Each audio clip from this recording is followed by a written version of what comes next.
Olá, alunos, bem-vindos a mais uma disciplina. E essa disciplina será o lúdico no ensino infantil e no ensino fundamental. Então, essa disciplina é um pouco mais longa do que a gente está habituado a trabalhar. É uma disciplina de 70 horas. Então, como vocês já sabem, né, eu divido a disciplina em módulos de conteúdo. E então, ao invés de 3 módulos, como a gente tem nas disciplinas de 50 horas, na de 70 horas a gente vai ter 4 módulos de unidades de conhecimento, como a gente já está acostumado a fazer, cada um deles com as suas atividades avaliativas. Então, aqui neste primeiro módulo, o jogo na educação, o histórico do jogo educativo e da brincadeira. Eu estou deixando essa referência do Kishimoto, que é uma referência bastante importante. Ela está lá nos arquivos, no sistema, no módulo arquivos, também com outros artigos que podem complementar, porque a gente tem muita coisa para falar sobre o assunto. E aí eu vou tentando fazer isso de uma forma bem sintética aqui, nessa nossa conversa, como eu sempre falo, eu gosto que isso seja um diálogo, uma coisa mais informal, para que contemple outros modos de aprender. E então o conteúdo massivo mesmo está lá no módulo arquivo. Então, vou começar com essa frase do Drummond para a gente pensar no brincar como aprendizagem. Brincar com crianças não é perder tempo, é ganhá-lo. Se é triste ver meninos sem escola, mais triste ainda é vê-los sentados, enfileirados em salas, sem ar, com exercícios estéreis, sem valor para a formação do homem. Então, é uma pequena provocação aí que eu faço com vocês sobre que tipo de educação para a formação cidadã, para a formação em sociedade, a gente está proporcionando para os nossos alunos, quando a gente fala de sistema educacional, mas também quando a gente fala das nossas práticas individuais da sala de aula. Será que a gente não espera só que os meninos fiquem sentados durante horas, enfileirados, quietos e estéreis? Fica a provocação. Então, vamos lá, o que é esse lúdico, né, da brincadeira, do lúdico, do jogo? O lúdico ele é de extrema importância para o desenvolvimento mental da criança. Através das atividades lúdicas, a criança é livre para criar o seu mundo simbólico e é estimulada a fantasia e a imaginação. E atualmente, com a evolução dos estudos psicológicos e educacionais sobre o desenvolvimento infantil, constata-se que o jogo é fundamental para a construção do pensamento da criança e para a aquisição da leitura, escrita e do raciocínio matemático. Então, o jogo, o brincar, ele vai ser o primeiro contato dessa criança com o mundo real. Por incrível que pareça, calma que eu vou explicar. Ela não consegue interpretar o mundo de uma maneira que um adulto consegue interpretar. Então, é através do jogo, da brincadeira, do lúdico e da fantasia que ela vai começar a dar sentido para a realidade que ela vive. Então, se você observar as crianças brincando espontaneamente, sempre serão representações de coisas que elas sabem, que elas já viram no mundo e que elas estão tentando significar e elaborar através daquela fantasia, daquela prática, daquela brincadeira. E essa também vai ser as primeiras atividades que vão ensinar para essa criança um conceito mais sociológico do eu e do outro, do trabalho individual com o trabalho em equipe, que determinadas atividades requer equipe, que determinadas dificuldades requer um raciocínio mais individualizado. É através da brincadeira que ela vai começar os primeiros raciocínios matemáticos práticos, né? Para além de uma teoria do que poderia ser o numerinho lá, que ela olha, ela lê, ela chama o número. Quando ela vai dividir equipes, ela tem que saber contar quantas pessoas tem. Ela precisa entender que ela precisa ter o mesmo número de pessoas na equipe dela e da equipe adversária, né? Para ser um jogo com regras iguais. E aí ela precisa fazer isso contando, dividindo, colocando na prática, elaborando na prática um conceito de lógica matemática, que essas pessoas representam números, números representam essas pessoas. E aí, da onde vem esse negócio do brincar, né? Que parece que a criança nasce né, já sabendo fazer isso. O jogo e a brincadeira, ela é um fenômeno antropológico que deve ser considerado no estudo do ser humano. É uma constante em todas as civilizações e esteve presente, unindo culturas de povos, histórias, representando o mágico, o sagrado, o amor, a arte, a língua, a literatura, os costumes, a guerra. Tudo isso é representado por algum tipo de jogo e brincadeira dentro das culturas. E esse jogo serviu também, a princípio, como um vínculo entre os povos e facilitando a comunicação do ser humano.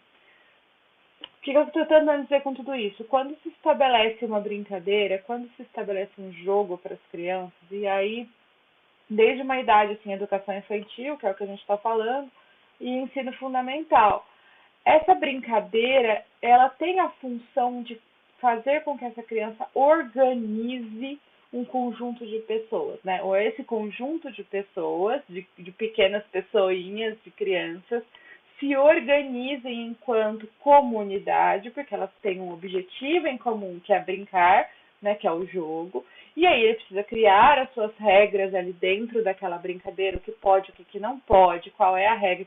Todos os indivíduos precisam entender a regra para poder participar da brincadeira. De repente, se algum indivíduo quebra a regra da brincadeira, ele sai do jogo, ou seja, ele é punido, ele é isolado.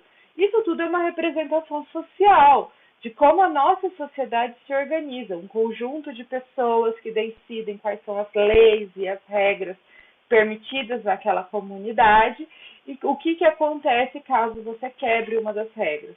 Como você faz para se comunicar com todas aquelas pessoas para que essa regra seja clara e justa com todos. É uma encenação da vida. E aí também o tipo de brincadeira vai estar diretamente relacionado à cultura daquelas crianças, que região elas estão, que país elas estão, qual é o clima daquele país, qual é o gênero dessas crianças. Tudo isso é permeado pelo conceito do jogo. Então, se a gente pensar no Brasil, como um país continental que é, você vai pegar os recursos que uma criança, os acessos, as culturas, o entendimento de sociedade que uma criança lá no norte tem com uma criança lá no sul. São conceitos de brincar, às vezes, muito diferentes, muito baseados no que elas assistem da cultura da região que elas têm. Qual é os brinquedos que as crianças naquela região gostam de brincar, que são apresentados, como funciona aquela sociedade naquela região, por causa do clima, por causa do gênero, por causa do papel social que desempenha, dos acessos que tem. Então, cada comunidade de crianças é muito diversa e as suas brincadeiras vão ser para interpretar aquela comunidade. E aí, pensando no contexto de sala de aula, você pode imaginar como que eu vou fazer, então, uma criança que chega nova de outra região, de outro estado, de outro país. Em algumas cidades a gente tem crianças que chegam refugiadas e de uma cultura completamente diferente. E é aí que está a grande mágica do brincar. Se você colocar essa criança junto com as outras, eles vão dar um jeito de que ela seja incluída de alguma forma. E ela vai dar um jeito de interpretar o que está acontecendo com aquela cultura, daquelas crianças, daquela brincadeira, daquele brinquedo, para poder participar. E isso é uma aprendizagem enorme, tanto para as crianças daquela comunidade, quanto para aquela que chegou, como conviver com o outro, como incluir o diferente, entender que pessoas são diferentes, que existem outras culturas fora daquilo que ele está acostumado. E tudo isso precisa ser muito incentivado dentro do contexto de sala de aula e da escola. Então, por refletir em cada sociedade, os costumes e a história das diferentes culturas, bem como as influências do contexto no qual diferentes grupos de crianças brincam. Então, ele é esse grande fenômeno por refletir essa sociedade, essa história, essa cultura desse grupo de crianças e fazer com que grupos de culturas diferentes, com históricos diferentes, possam se relacionar de forma harmônica e, nesse caso, divertida. Então, o ato de brincar, ele é importante, ele é terapêutico, ele é prazeroso. O prazer é fundamental é fundamental para a essência, para o equilíbrio humano. Através do lúdico, crianças experimentam várias situações. Entre elas, fazem comidinhas, limpam casa, brincam de carrinho. O brincar é um meio de expressão e crescimento dessa criança. E no brincar ocorre um processo de troca, de partilha, de confronto, de negociações, gerando equilíbrio e desequilíbrio e propiciando novas conquistas individuais e coletivas. Então, deixa eu desmembrar um pouquinho isso. Nesse conceito do importante por ser prazeroso e que o prazer é fundamental, a gente está falando um pouco também de uma psicologia freudiana da educação, de que para que a criança aprenda, ela, por esse viés da psicanálise, ela precisa sentir prazer no que ela está fazendo. Porque todos nós somos movidos por prazeres, por coisas que nos motivam. É muito mais fácil, muito mais agradável, muito melhor que a gente faça algo por prazer. E a brincadeira é um mecanismo de se aprender com algo prazeroso. Por isso que ele precisa tanto ser identificado e usado na sala de aula, para que a gente pegue essa pulsão de brincar, né, essa pulsão pelo prazer, de buscar o prazer, transformado em algo, em ferramenta para aprendizagem. E aí, através desses brincar, do não brincar e do prazer e não prazer, essa criança também vai ter que trabalhar uma inteligência emocional, ou pelo menos um autoconhecimento de frustração, de partilha, de negociação, de então eu perdi, eu sinto frustração, mas eu posso ao mesmo tempo ficar feliz pela vitória do outro, ou então eu ganhei, eu estou muito feliz que eu ganhei o meu jogo, mas eu também posso ter empatia por aquele que está sentindo frustração por ter perdido. Então, essa inteligência emocional, essa negociação que tem dentro do brincar, essas coisas de equilíbrio e desequilíbrio, pulsão e prazer, são ferramentas pedagógicas incríveis. E ao longo dessa disciplina, a gente vai conversar um pouco sobre como usar isso realmente como uma ferramenta de trabalho, como explorar ao máximo essa pulsão por prazer e brincar das crianças. Gente, não reparem, porque tem um cachorro assim, que não para quieto um minuto. Então, as atividades lúdicas, elas têm um papel fundamental na estruturação do psiquismo da criança. É no ato de brincar que a criança utiliza elementos da fantasia e da realidade e começa a distinguir o que é real e o que é imaginário. E é através do lúdico que ela desenvolve não só a sua imaginação, mas também os fundamentais afetos e elabora conflitos e ansiedades, explora as habilidades e à medida que assume múltiplos papéis, fecunda competências cognitivas e interativas. Então, isso aí é uma situação bem bonita daquilo que eu acabei de dizer, de que como o psiquismo da criança se estrutura dentro do jogo, dentro da brincadeira, porque o jogo ele é uma representação social. Nós, enquanto adultos, entendemos isso de uma maneira muito mais abstrata, né? De que nós jogamos o tempo todo, interpretamos papéis o tempo todo. Então, somos os professores dentro da escola, somos os pais dentro de casa, somos marido, mulher, sogro, sogra, esposa, companheira, somos a vizinha, somos a profissional, somos tantas coisas, tantos papéis, e cada papel exige um personagem, e é através do jogo que a gente ensaia isso na vida adulta, de entender quando a criança lá está brincando de escolinha, ela está interpretando o que é o papel da professora, ela está se colocando no lugar da professora, entendendo qual é a função social da professora, como se porta uma professora. Ela está brincando de médica, ela está interpretando aquele papel social, ela está, pelo menos no conceito dela, na visão dela do que é ser um médico, de que esse médico, às vezes, ele também é um professor, de que às vezes esse médico também é o marido ou o dono de casa, a dona de casa, a mulher, enfim. Essas representações que a fantasia e o lúdico traz para a criança, na verdade, é um ensaio para o que ela vai enfrentar na vida adulta. Então, nesse processo de socialização da criança, o jogo é imprescindível. Os jogos apresentam problemas que precisam ser solucionados. Abrem possibilidades para que o grupo de jogadores se organize e analise as estratégias de ação para a resolução do problema posto. A incerteza, a imprevisibilidade, características do jogo abrem espaço para que nada se petrifique. Ao contrário, muitas combinações de ideias surgem, as regras vão se tornando explícitas, passam a ser discutidas e compreendidas. O entorno, a cultura, as formas de ver o mundo estão presentes nos jogos e brincadeiras infantis. Então, né, tudo que eu já estou falando assim atropeladamente, mas estando registrado para que vocês foquem. Eu lendo essa frase, o que eu me veio foi pensar que isso poderia ser uma descrição da vida adulta tranquilamente, né?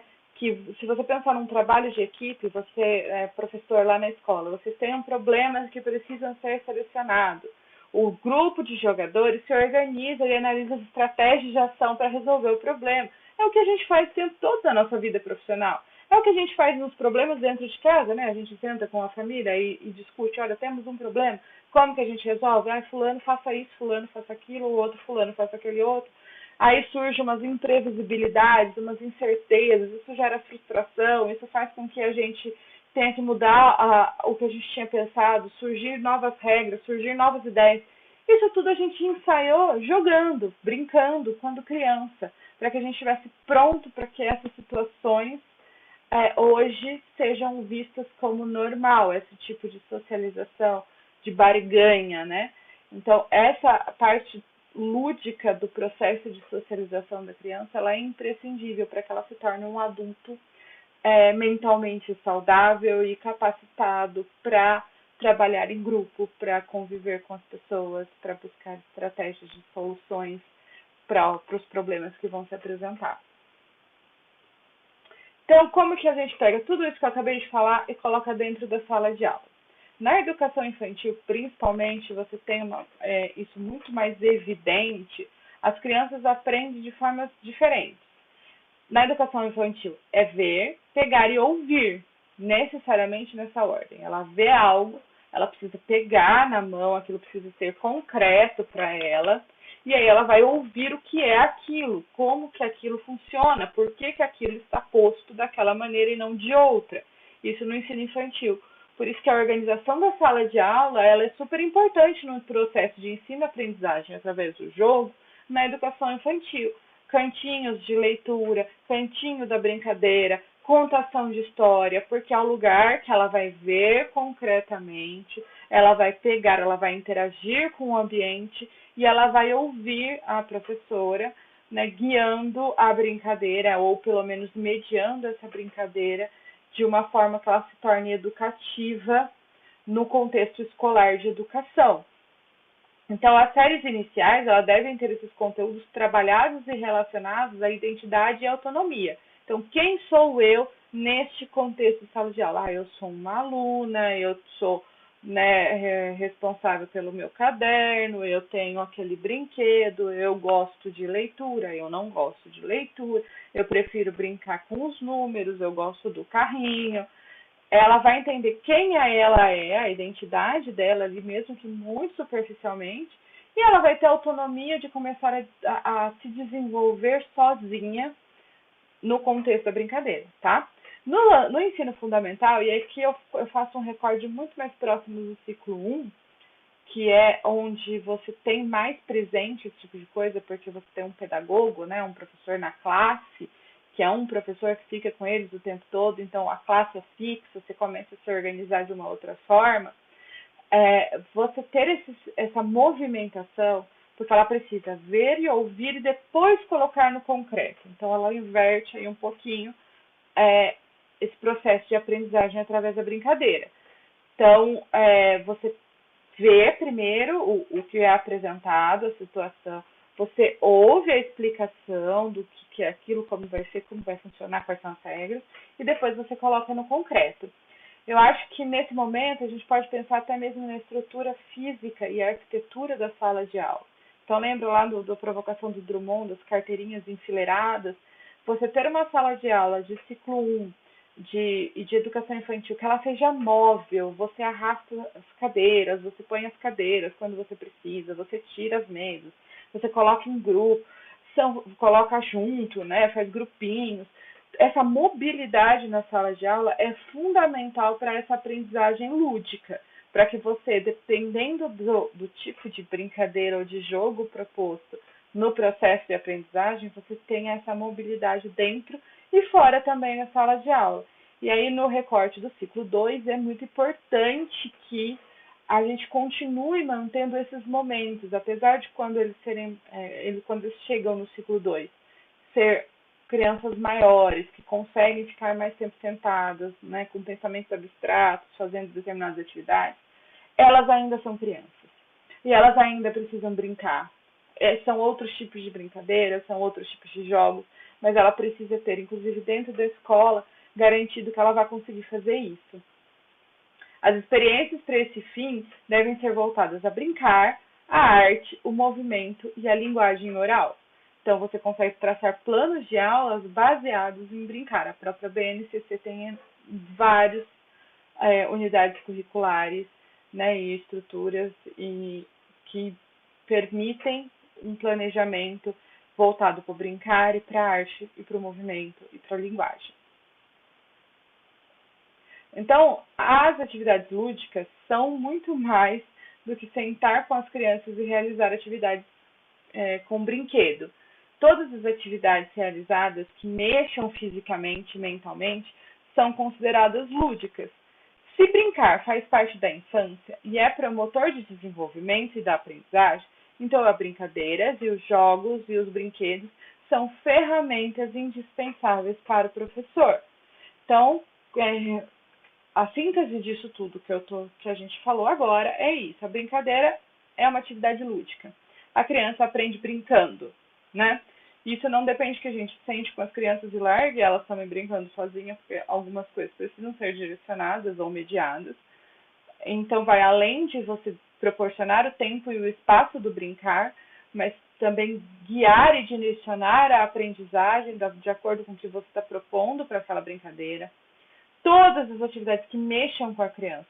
Então, ela pode fazer um jogo individual, você pode criar uma brincadeira que seja individual e mexa mentalmente com a criança. E cada um individualmente vai desenvolver aquela brincadeira. Ou então você pode ter brincadeiras que mexam fisicamente com a criança, como brincadeiras de pega-pega, amarelinha, né? Essas brincadeiras que elas precisam correr, pular, esconder, são também consideradas lúdicas, têm um papel importante no desenvolvimento psicossocial da criança e devem ser usados como ferramenta. E se a gente pensar lá no raciocínio matemático, eu falei da amarelinha, que nada mais é do que uma sequência numérica. Elas precisam avançar numa sequência numérica com os corpos para chegar em algum lugar. Né? Se você pegar brincadeira de corda, às vezes eles precisam contar quantos pulos eles deram, né? De algumas musiquinhas incentivam que se cante, que se fale o alfabeto. Então, são maneiras de que, brincando, mexendo o corpo, você esteja também mexendo com elas cognitiva e mentalmente. Então, ao longo dessa disciplina, a gente vai falar um pouco mais dessas práticas de brincar. Eu espero que vocês tenham bons estudos e gostem do conteúdo. Vejo vocês então na próxima aula. Até mais.